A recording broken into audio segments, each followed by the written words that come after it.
शुभ प्रभात बच्चों, कैसे हो आप सब लोग। बेटा आज हम करेंगे आपकी उन्मेष हिंदी पाठ्य पुस्तक का लेसन नंबर 7 जिसका नाम है भक्ति काल के प्रमुख कवि। इस लेसन को हम पहले पढ़ चुके हैं, तो आज हम इस लेसन के अभ्यास कार्य और इसके प्रश्न उत्तर करेंगे बेटा। तो फर्स्ट है इसके अभ्यास कार्य में शब्द विशेष। तो पहला है हमारा खड़ी बोली। खड़ी बोली बोलती हैं शुद्ध हिंदी को, जिसमें हम बात करते हैं। छीका, छीका होता है एक रस्सीनुमा जाली होती है जिसको ऊपर लटकाकर हम उसमें बर्तन को रखते हैं।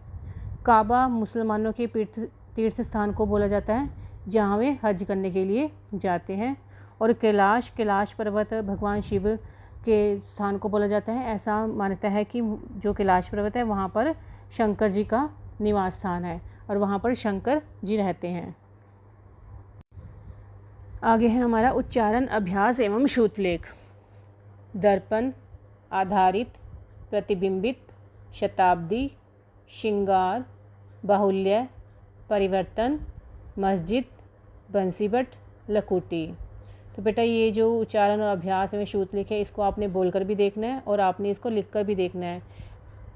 नेक्स्ट है आपके क्वेश्चन मुख से। हिंदी साहित्य का स्वर्ण युग किसे माना गया है। अब देखो जो हिंदी साहित्य का जो स्वर्ण युग था वो किसको माना गया था, भक्ति काल को। तो इसका आंसर क्या आएगा, भक्ति काल। तो इसका आंसर हम कैसे लिखेंगे, हिंदी साहित्य का स्वर्ण युग भक्ति काल को माना गया है। कबीरदास जी के अनुसार ईश्वर कहाँ कहाँ नहीं मिलते।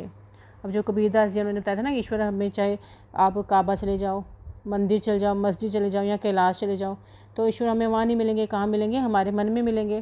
तो इसका आंसर हम क्या लिखेंगे, कबीरदास जी के अनुसार ईश्वर मंदिर, मस्जिद, काबा और कैलाश में नहीं मिलेंगे। मीरा ने अपना पति किसे माना है, वह क्या दान किए हुए हैं। अब देखो मीरा किसकी भक्ति, कृष्ण की थी, तो वो उसको अपना पति भी मानती थी। और उन्होंने जो श्री कृष्ण थे उन्होंने अपने सिर पे क्या धारण किया हुआ था, मुकुट धारण किया हुआ था। तो यहाँ पे इसका आंसर क्या लिखेंगे, मीरा ने अपना पति कृष्ण को माना है और कृष्ण ने सिर पर मुकुट धारण किया हुआ है। आगे है हमारे क्वेश्चंस लेखनी से। लेखनी से वाले हमारे जो रिक्त स्थान है, तो डैश शताब्दी से डैश तक का समय भक्ति काल का माना जाता है। अब देखो 14वीं शताब्दी से 17वीं शताब्दी तक का समय भक्ति काल का माना जाता है। तो इसमें फर्स्ट में क्या लिखेंगे, 14वीं शताब्दी, और आगे वाले खाली स्थान में क्या लिखेंगे, 17वीं शताब्दी। भक्ति काल की 2 धाराएं हैं, डैश तथा डैश। तो भक्ति काल की 2 धाराएं कौन सी थी, निर्गुण और सगुण। तो फर्स्ट में हमारा आएगा निर्गुण और सेकंड वाले खाली स्थान में आएगा सगुण। भोर भयो गयन के पीछे डैश मोही पठायो। अब यहाँ पे जो कृष्ण जी हैं वो कह रहे हैं कि मैं तो सुबह से ही गायों के पीछे कहाँ पे गया हुआ था, कौन सा वन था, वन का क्या नाम था, मधुवन। तो इसका आंसर क्या आएगा, मधुवन। भोर भयो गयन के पीछे मधुवन मोही पठायो। संतन डिग बैठी बैठी डैश खोई। अब देखो मीरा जो थी उसने संतों के साथ बैठकर क्या खो दिया था, तो क्या आएगा, लोक लाज। तो संतन डिग बैठी बैठी लोक लाज खोई। कुपथ निवारी डैश चलावा, यानी इसका क्या आएगा, सुपथ। यानी जो कुपथ से हमें सुपथ यानी अच्छे रास्ते पर चलाता है वो क्या होता है, हमारा सच्चा मित्र। तो यहाँ पे इसका आंसर क्या आएगा, सुपथ। नेक्स्ट है हमारा निम्नलिखित पंक्तियाँ पढ़कर दिए गए प्रश्नों के उत्तर दीजिए। अब यहाँ पे लाइंस लिखी हुई हैं, तो इन्हीं को पढ़कर हमने अपने क्वेश्चनों का आंसर देना है। तू जननी मन की अति भोरी, इनके कहे पति आयो, जी तेरे कछु भेद उपजे, जानी प्रयो जायो। अब इसका मीनिंग क्या है, जो कृष्ण जी वो कहते हैं कि माता तू मन की बहुत ज़्यादा भोली है, जो ग्वालों की बातों में आ गई है, और मुझे लगता है कि तुमने अपने अंदर कोई भेद भी छुपाया हुआ है, इसी वजह से तुम मुझको क्या समझ रही है, पराया भी समझ रही है। यहाँ पे जन्नी किसने किससे कहा है। अब देखो जन्नी, जन्नी का मीनिंग क्या होता है, माँ। तो यहाँ पे जन्नी किसने किससे कहा है, तो यहाँ पे जो कृष्ण जी हैं वो क्या, कृष्ण जी ने किसको कहा है, यशोदा माता को। तो इसका आंसर क्या लिखेंगे, जन्नी कृष्ण ने यशोदा माता को कहा है। जन्नी ने किन लोगों की किस बात पर विश्वास कर लिया है। अब देखो यहाँ पे जो जन्नी यानी जो यशोदा माता है उसने किन लोगों की बात पर विश्वास किया है, ग्वाल वालों की। और कौन सी बातों पर, जो उन्होंने कृष्ण के विरुद्ध में गई हैं, यानी उनके विरोध में कही हैं। तो इसका आंसर क्या लिखेंगे, ग्वाल बालकों की बातों पर जन्नी ने विश्वास कर लिया है, जो ग्वाल बालकों ने कृष्ण के विरुद्ध कही गई हैं या कृष्ण के विरोध में कही हैं ग्वाल बालकों ने। नेक्स्ट है हमारा, वक्ता ने यह क्यों कहा जानी प्रायो जायो, उनका वास्तविक माता पिता कौन थे। अब देखो वो इसलिए कहते हैं क्योंकि वक्ता को लग रहा था कि जो माता है उससे कोई भेद छुपा रही है, तो इस वजह से वो बोलते हैं कि तुम मुझे पराया समझ रही हो। और उनके वास्तविक माता पिता कौन थे, देवकी और वासुदेव। तो इसका आंसर हम कैसे लिखेंगे, वक्ता ने ऐसा इसलिए कहा क्योंकि वक्ता को लग रहा था कि माता उससे कोई भेद छुपा रही है, और वक्ता के जो वास्तविक माता पिता थे वो कौन थे, देवकी और वासुदेव थे। आगे है हमारा, निम्नलिखित वाक्यों पर सही या गलत का चिन्ह लगाइए। अब हमने ये सेंटेंस पढ़ने हैं, ये वाक्य पढ़ने और बताना है कि कौन सा सही है और कौन सा गलत। तो गद्य में साहित्य रचना रीतिकाल से आरंभ हुई थी, तो ये गलत है क्योंकि कहाँ से शुरू हुई थी, गद्य की रचना आधुनिक काल से शुरू हुई थी। तो इस वजह से ये हमारा जो फर्स्ट है ये गलत है।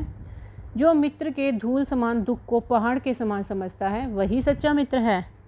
इसका क्या आएगा आंसर, सही आएगा, क्योंकि जो मित्र के धूल समान दुख को भी पहाड़ के समान समझे वही सच्चा मित्र होता है ना, और अपने पहाड़ के समान दुख को धूल के समान समझे। ठीक है, तो इसका आंसर क्या है, सही।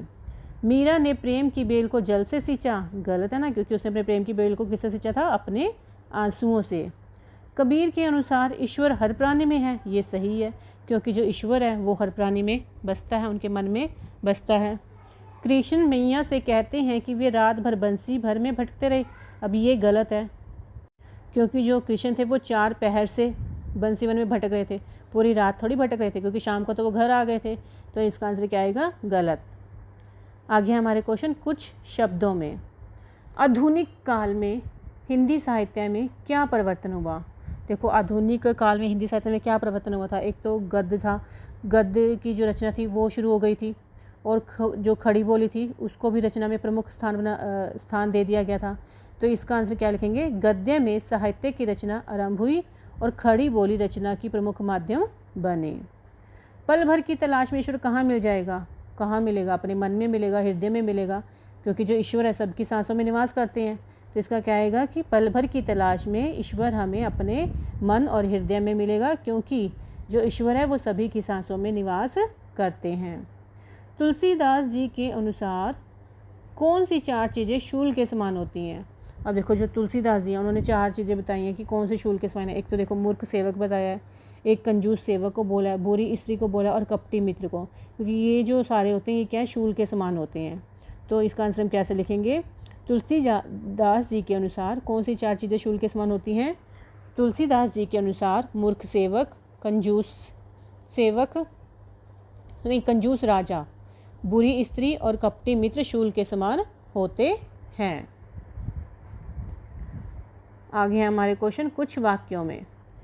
हिंदी साहित्य के इतिहास का संक्षिप्त परिचय दीजिए। अब देखो यहाँ पे जो हिंदी साहित्य था उसके बारे में बताना है, उसका संक्षिप्त परिचय देना है हमें।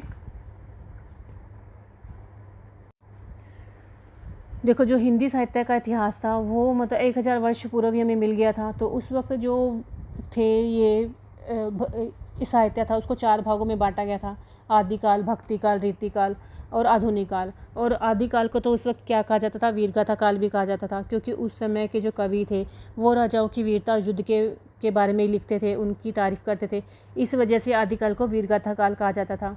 और जो वीरगाथा काल का समय था वो 11वीं शताब्दी से लेकर 14वीं शताब्दी तक माना जाता था। ऐसी 14वीं से 17वीं शताब्दी के बीच का जो समय था वो भक्ति काल था, क्योंकि उस वक्त जो भक्ति काल था उसको स्वर्णयुग काल कहा जाता था। और भक्ति की 2 धाराएँ भी प्रचलित थी, निर्गुण और सगुण।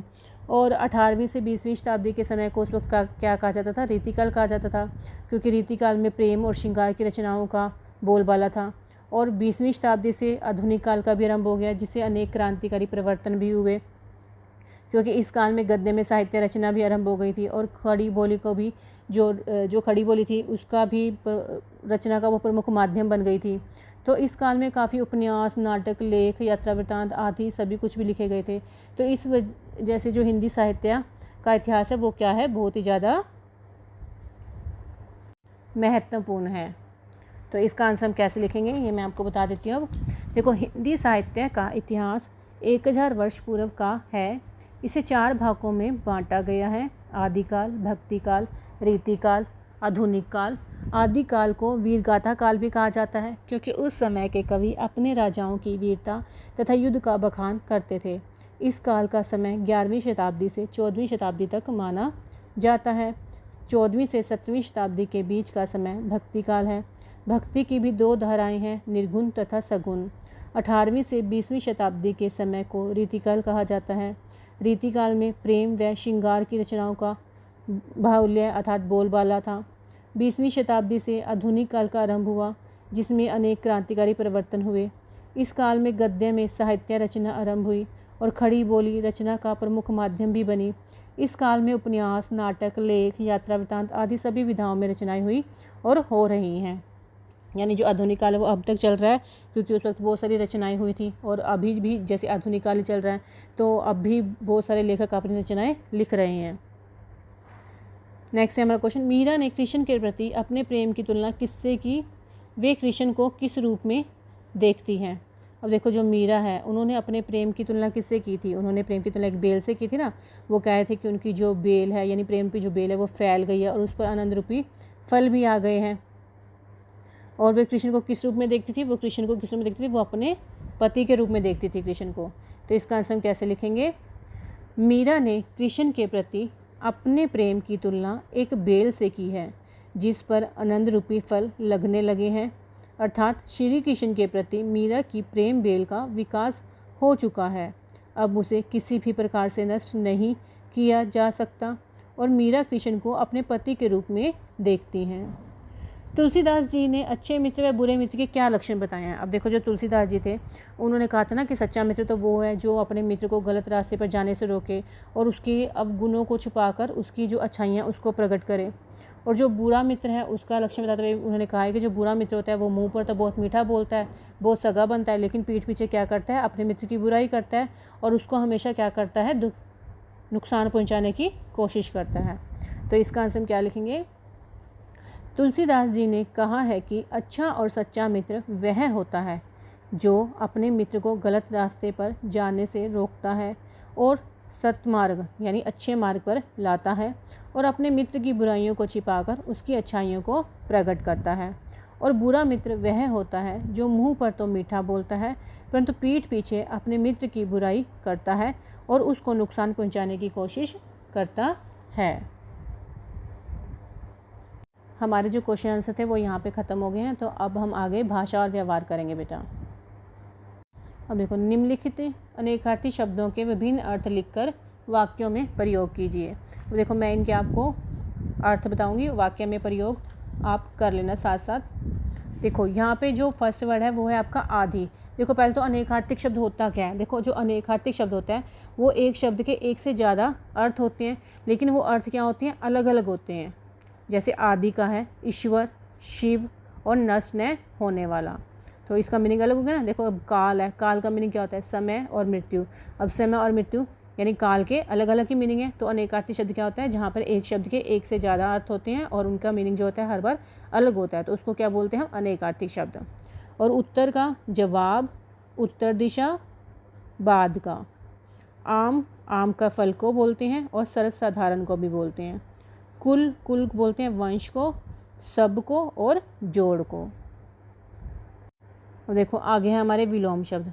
अब देखो विलोम शब्द क्या होते हैं? जो एक दूसरे के विपरीत अर्थ देते हैं, यानी एक दूसरे का उल्टा अर्थ देते हैं। अब यहाँ पे जो विलोम है इसमें क्या है? रहित। रहित का क्या होएगा? सहित। रहित होता है वहीन और सहित होता है साथ में। ऐसी सेवक, सेवक जो सेवा करता है तो इसका क्या बनेगा? स्वामी, यानी जो मालिक होता है। रहित का सहित, सेवक का स्वामी। अवगुण यानी जो बुरे गुण होते हैं उसको बोलते हैं अवगुण, और इसका क्या आएगा? गुण। गुण यानी अच्छे गुण वालों को। इसका सद्गुण भी लिख सकते हैं हम और गुण भी लिख सकते हैं। पराया, अपना। मृदु, मृदु का क्या होता है? कटु। मृदु का मीनिंग क्या होता है? कटु, क्योंकि मृदु मीठा होता है और कटु होता है कड़वा। ऐसे ही दुख का मीनिंग क्या होता है? सुख। तो यहाँ पे आपका जो लेसन था वो ख़त्म होता है बेटा। तो अब आपने इस लेसन के क्वेश्चन आंसर को फेयर नोटबुक पर लिखना है और अच्छे से याद भी करना है और एक्सरसाइज को बुक में फिल करना है। ओके बेटा।